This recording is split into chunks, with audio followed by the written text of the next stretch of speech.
Hello. Ooh. Hello, I am Dr. Noni Davis, and I am here from St. C Academy. Um, Today, let me give thanks for my ancestor, my father, my immediate ancestor, who transitioned and who's the reason why we have St. C Academy, as well as my mother, um, who helped us to get this, who worked, all three of us worked together to get this school started. And so today I wanted to just share, I keep going down these rabbit holes with this information that I'm learning about African American contributions, and mostly tying our ancestral knowledge that we brought from the continent to the United States. And but this week my students are reading this book. I think I may have showed this before, Never Caught, and it's the story of Ona Judge. And this is the adult version of the book. But I read this one first, the adult version, and then I found out that they had the children's version. And so Ona Judge was an enslaved woman who, under George Washington and Martha Washington, she was enslaved by their families. And mind you, them this is the first presidential family in the United States, right? So he was our first president, and he was the reason. Well, he was given the status of being the person who won the Revolutionary War. Okay, and which led to the creation of what we now call the United States of America. Um, Ona decided that when she was 23 years old, living in Philadelphia with George Washington and his family, because you have to remember that Mount Vernon was his home, but there was no White House at this time. They were still in the middle of constructing this space. So Philadelphia was still the primary um, uh, governing space. That they had the mansion there where he lived. And Philadelphia was crazy. So Philadelphia had this rule that if you were in Philadelphia for 6 months, that as an African, that enslaved African, that you could be freed if you were there for more than 6 months. So this joker um, would move to the residence in Philadelphia for like 5 months, and then pack everybody up and go back home, and then come back to Philadelphia. And of course, the clock restarted. So he was purposely letting them stay there for 5 months, taking them back to Mount Vernon, and then coming back. Well, this young lady decided that, you know what? They found out. People, I mean, of course, they had this little. Was one of those people who had a 30-minute window because she worked for Martha Washington. She was her seamstress and all that. So they knew that she had a very small window of opportunity to escape. And she figured out how to escape. There was a lot of abolitionism going on in Philadelphia. When I spoke with you all earlier, I mean, when I discussed earlier in the previous podcast, that Richard Allen, you had Absalom Jones, you had the first Black insurance company up there, you had the Free African Society, you had a lot of stuff going on up there so she had plenty of allies. She just had to figure them out. But in order to communicate to them, we don't know how she did it. But at any rate, she found a way to get free. And as you can see, the title of the book is Never Caught. And this book is historical. It's fiction in the sense is that they don't have her verbal. They could not find research about her of what she was thinking and why did she do such and such a thing. They don't know because we didn't written down. But they are using the historical evidence and the legal challenges and the fugitive slave law. So my students are learning a lot about American history through this book. And so anybody who wants to get it for a kid, it's amazing. But Ona Judge managed to escape, and she was never caught. She escaped when she was 20 something years old, and they tracked her down. There's a whole lot of nonsense about that. But what I wanted to focus on is African textiles. So if you look behind me, you see that this is my closet right here. I wanted to present this knowledge of sewing, because a lot of times what we hear is about, what's her name? Uh, uh, Mary Todd Lincoln, her Elizabeth McKelly. I can't remember her name, but I mean, talk about her more later, maybe in another podcast. But she is considered the first African American uh, woman who sewed for the um, for the first lady. I don't know why they don't talk about Ona Judge, because Ona Judge's mother was a seamstress for um uh Martha Washington and Martha Washington's family. And also her Ona Judge's dad, Andrew Judge, who was a white indentured servant who was a tailor. He is the one who made George Washington's jacket and his suit for the when he became the commander in chief. And so both sides of her family had this tailoring legacy, and she was the one that was chosen to go to Philadelphia. She and this other black woman were chosen to be the primary servants to Martha Washington, and she was a seamstress. So she was sewing those dresses for her. But I wanted to, and so I'm going to talk about both of them. I mean, and other African Americans who were part of the fashion back in the day. Oh yeah, it's Elizabeth Keckley. And then there's another lady, Ann Lowe, and these people were responsible for sewing these dresses. But oh, and another note, this was really funny to me. On Andrew Judge, according to the book, one of the things that George Washington said about white indentured servants was that they were lazy and unreliable. And so this is one of the reasons he did not hire white indentured servants. You know, he really didn't want to pay him. Probably is why he made that up. But anyway, they said this guy, he kept Andrew Judge because he was an exceptional tailor, and apparently he was hardworking, and apparently he was reliable. Anyway, that's out of George Washington's mouth, not mine. Anyway, so I believe that, like in other situations, we are consistently seeing this through line about what our historical um legacy is in this. And so uh, you know lo- it's really sad. A lot of us are taught that Africans didn't have any clothes. Europeans have convinced us that they were just wearing loincloths and they were naked and all of that. And yeah, some of that might be true. um but Africa is a huge continent.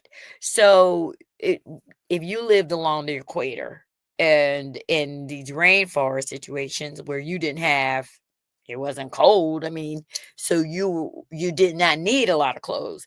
And this idea of them being naked did not, or not poorly dressed or whatever, came about with European contact and also Islamic contact.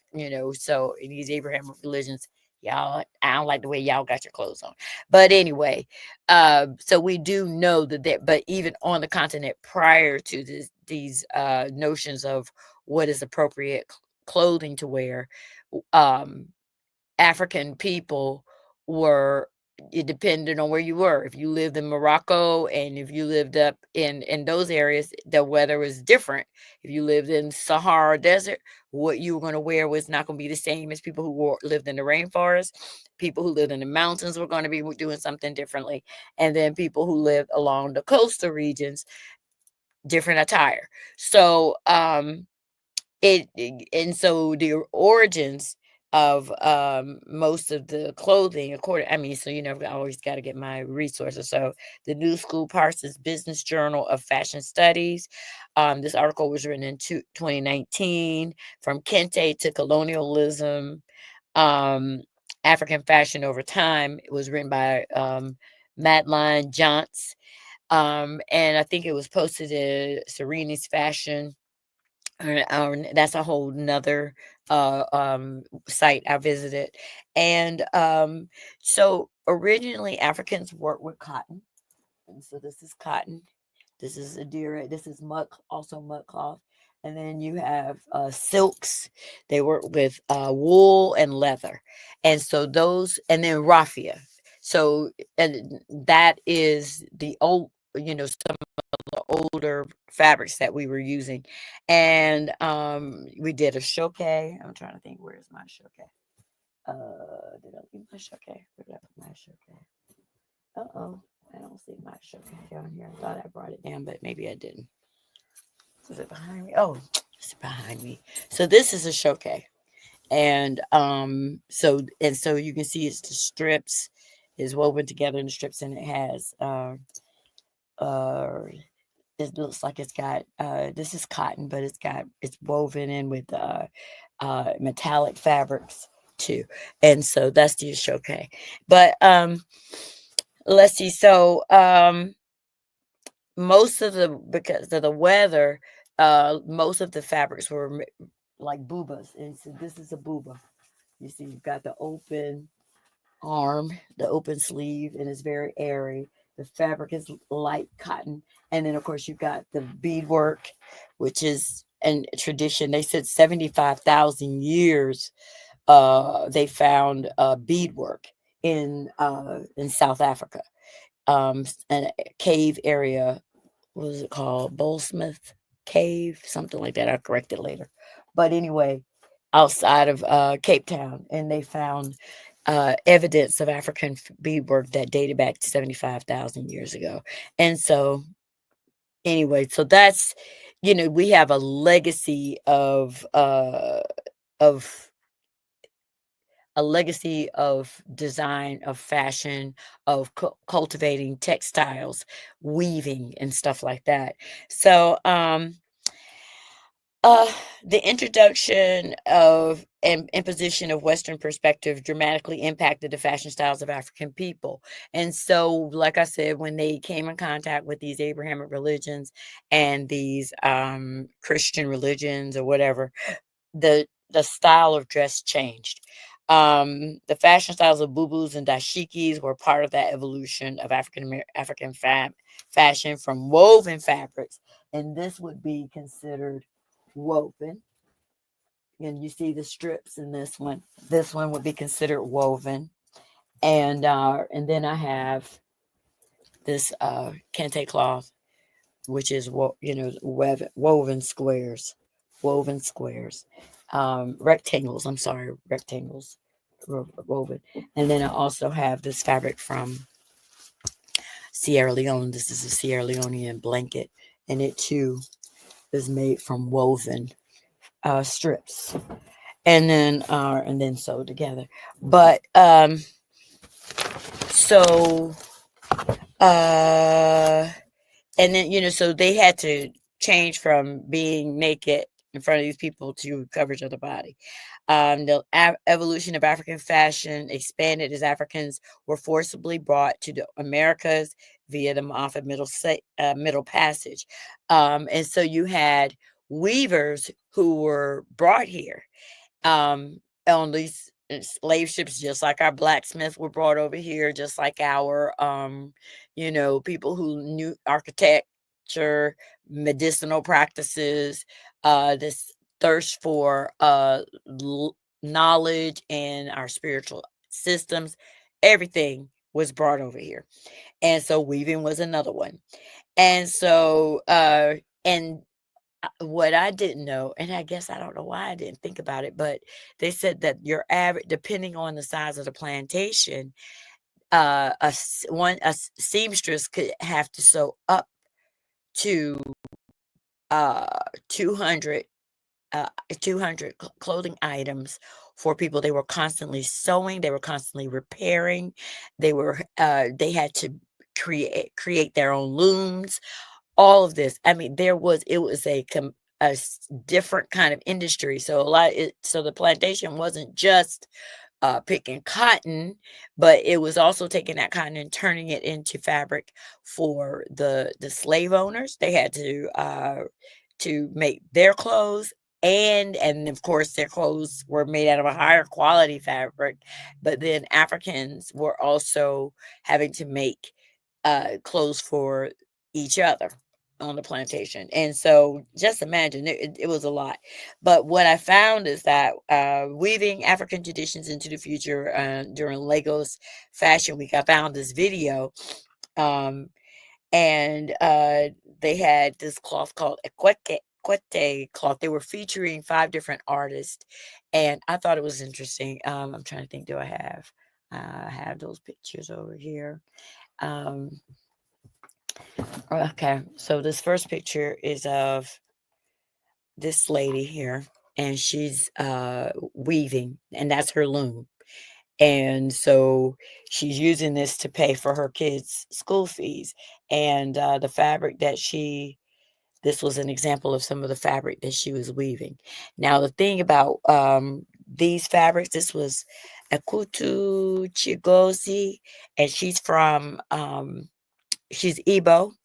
And she said, and so what I found out is that the this sort of weaving among the Igbo people can be traced back to 900 BCE. And so, okay, I was like, wow.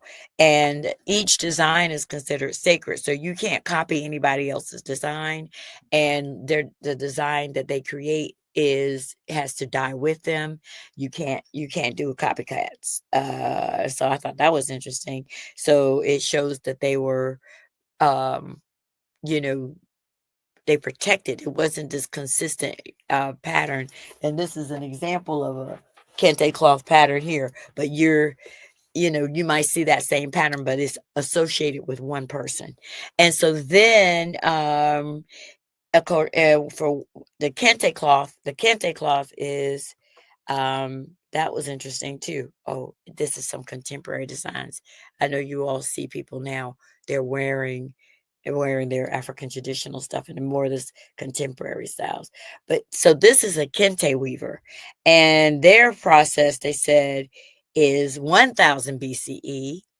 And kente, but the kente, so they were making the kente cloth, but they did not, they were making this cotton cloth rather, but the idea of kente did not come about until the 1600s, and is called Nwantoma in the Akan, and is used in the silk. And I think that this one is like a silk. You can't see it, but it doesn't feel like cotton. It's got this, I think there's a little silk mixed in with it, because the texture of it is not the same as cotton. This one right here, you can look at the two. This one is cotton, and you can tell the difference between the cotton and the smoothness of that kente cloth right there. And then they talked about embroidery. So I have a piece here, and it shows the embroidered pattern on the front. And this is adire. Adire is um, indigo, the indigo fabric, and so and the indigo designs. But the embroidery too, they said this one probably came more from the North Africa and the influence of, I think it was Asian influence too. And but let's see, what did they say here? Oh, I forgot to show you. This is a picture of the guy from Kent. What's his name? Oh, I didn't write his name down here. Oh, I don't believe I didn't read his name, the Kente guy. But anyway, so this is him weaving. And like I said, any weavers, when they're weaving, they cannot have a similar pattern as anybody else. Okay, so this is another example of the embroidery. and that's acacia. And they said that a lot of the weavers use this machine. The machine is called a what? A Konsu chain stitch. And so, okay. So this machine is what they use to do the embroidery. And they have different types of stitches that they use. I didn't realize they had what do they say? They have like a bean stitch, a coral stitch. Uh, well, anyway, different types of stitches are used to uh, for embroidery on these different pieces, and each of those stitches have different meanings too. And so it's like, it's a lot of what do you say, understanding of how um seriously they took this skill set. And that's what came across the ocean with them. Um, I think I said that Blombos Cave is where they found the beadwork 75,000 years ago. And they said they used shell, coral, eggshells, glass, clay, and bone. And then as far back as 12,000 years ago in Kenya and Libya and Sudan, among the Turkan people, but they also, at first they were trading cowrie shells, but then they started trading glass beads. And they said some places like 450 BC is when they started getting the beads. And then around the 900s is when you started seeing glass beads in Egypt and South Africa through trade with Asia and Western Europe. And so the oldest beaters, of course, they see like now would be the people from Kenya. I don't know, did I bring Kenya? I don't know if I brought a picture of the Kenyans. I don't think I did. But the Kenyan beadwork, I wasn't focusing on that as much, but I have the picture here of the buba, and that one is from Senegal. So they also had Kuba cloth. I have a lot of stuff in the house. This is Kuba cloth, and this Kuba cloth is from Congo. Uh, and this one is made from raffia, so you can see raffia. But this was also used for I use it as for decor, but it's also used for clothing. And for raffia, they said it's made from leaves that are dyed and softened and embroidery, and then you have mud cloth. Let's see, did I bring I didn't bring, well, this is a mud cloth right here. But it's just done in the blue indigo. And let's see. So these are some of the legacies of Africans in the production of textiles and how it has evolved through cultural exchange, trade between cultures and continents, from simple wrappers and skirts and loincloths in tropical climates to loose-fitting boo-boos and headscarves in desert areas. Now, when Africans were forced across the Atlantic Ocean, they brought these styles with them. And Ona Judge and her parents were forced to use these skills to design clothing for the elite and the enslaved. And I don't think I brought any pictures of, let's see, I was supposed to get pictures of the dresses that they saw that Mary Washington, Martha Washington, I'm sorry, Washington dresses. And it's interesting, dresses. And they have pictures of her dresses in, I'm trying to think the real dresses, images. So this was one of them. And so you can see the patterns on the fabric. Oh Lord, I hate doing this right here because I always mess up. But these are her dresses that she was wearing. And so these were made by these African women. Let me see. Um, Martha Washington. Uh, they won't let me stick with her dresses. I just want to do her dresses. That's Marie Antoinette, but this is Martha Washington. It's not showing me a good picture of it, but you can see the detail work in the bodice. You have all this lace. You have this lace across the top, and then these sections of the dress and the train. And they said that they would have to not only make these dresses, but then they would also have to clean them and all kinds of stuff. And so, she was wearing stuff for all kinds of events.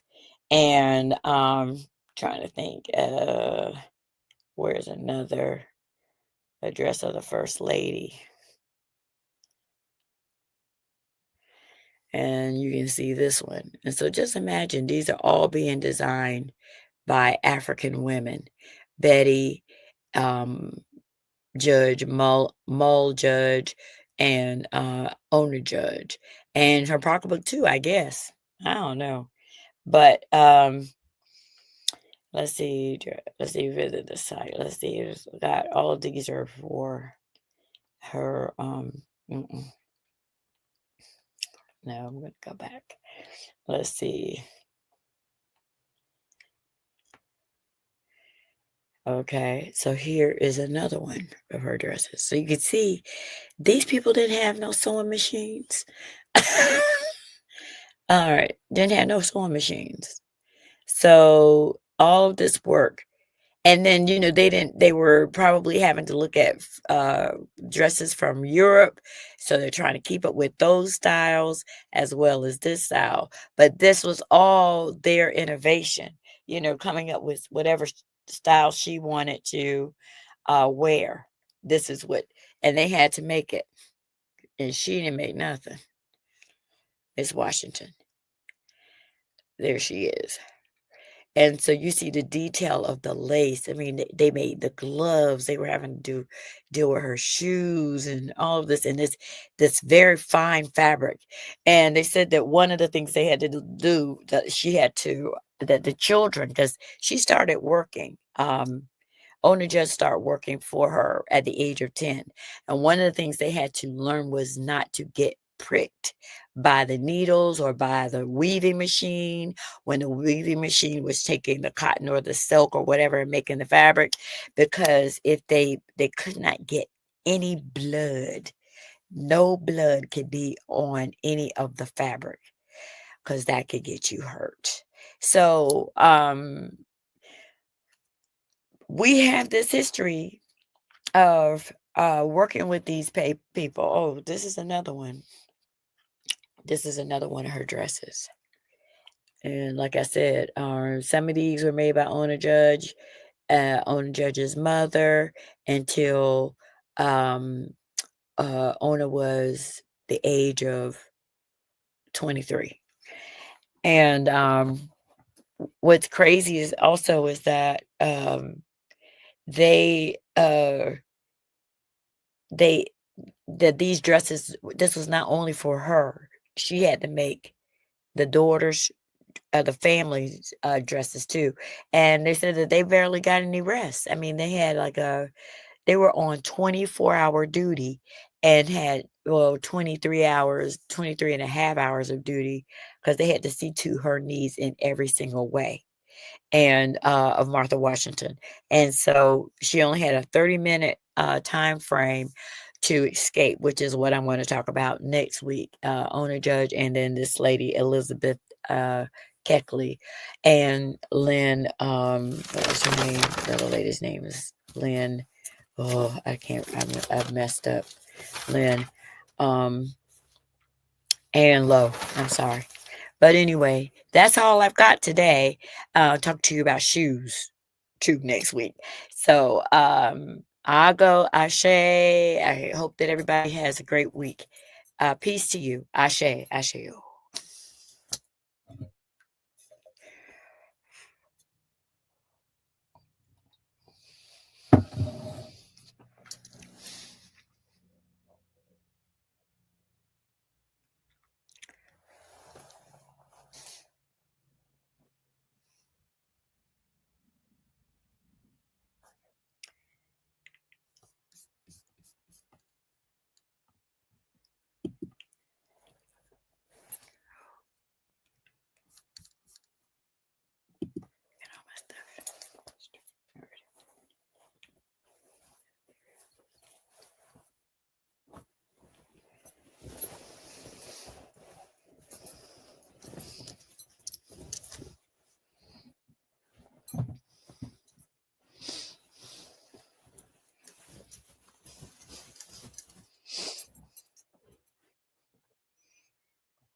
Hey, Mama. Yeah, great knowledge as always. We don't think about that knowledge in the fashion business and in fabrics and stuff like that. So you were dropping all kinds of great knowledge again, and particularly that historical knowledge. So that was always good to see that historical knowledge. We Yeah, trying. I'm trying. I'm trying. you did a great job. So yeah, we're ready to wrap with the usual kid safety commercial and the one for your school, which is doing great work and all along those lines. But yeah, you're doing a great job and some great information that we appreciate. You're welcome. Yeah. Even if you didn't make it, even if you didn't make it to class yesterday. You know what happened? No, I woke up. Oh my God, I did not sleep at all Sunday night. I think I woke up at 2 o'clock in the morning, Well, and I did not go back to sleep. And I thought I was going to be able to catch a little bit of a nap right. between the end of class, and I didn't. And so I said, so I had to do after school and I was like, I was a zombie by then. I I could not understand. move. So it's only I just didn't get any rest. I don't know why. I could Yeah, not sleep. yeah. Sometimes it can be that way. Sometimes it's those restless nights. I've had those as well. So, Yeah, so yeah, it just I was not gonna be able to dance. I was gonna be I was gonna hurt myself if I came. well, no, I we didn't don't want to. even drive. So and Ariel was not. And then what else happened was I had a parent who it was almost 7 o'clock. It Hmm, was well after usually our after school closes at 5:30. The This mama had a situation. She didn't get her babies till 6:30. So I was already late yeah, and tired. So it was a lot of stuff going on yesterday. yeah. That's all right. You'll be back next week. It happens. Yes, I will. All right. Yes. All right. All right. Peace. Okay. Peace. Peace. Take care. Yeah. If you're talking, they will hear you. We all want our kids to grow up safe and healthy, so we show them how. And we tell them with honest conversations that let them know what we expect. Not just one time, but every chance we get. That's especially important when it comes to alcohol and other drugs. Kids not only need to know the dangers and how to avoid them, they need to hear it often from you. And when it comes to pain medications, opioids, they need to know that they should never be taken without a prescription and never shared with friends or family. It's dangerous and illegal. So talk with your kids and guide them through the challenges of growing up safe and healthy. Because when you talk, they hear you. For more information about talking with your kids about underage use of alcohol and other drugs, visit underagedrinking.samhsa.gov. So talk, they hear you. You can do it if you try. I'm a St. Cia student. Of course I walk into the sound of drums. I'm a St. Cia student. Of course I know my mother.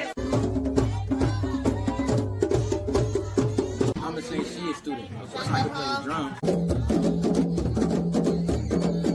I'm a St. Cia student. Of course I can work with my hands. I'm a St. Cia student.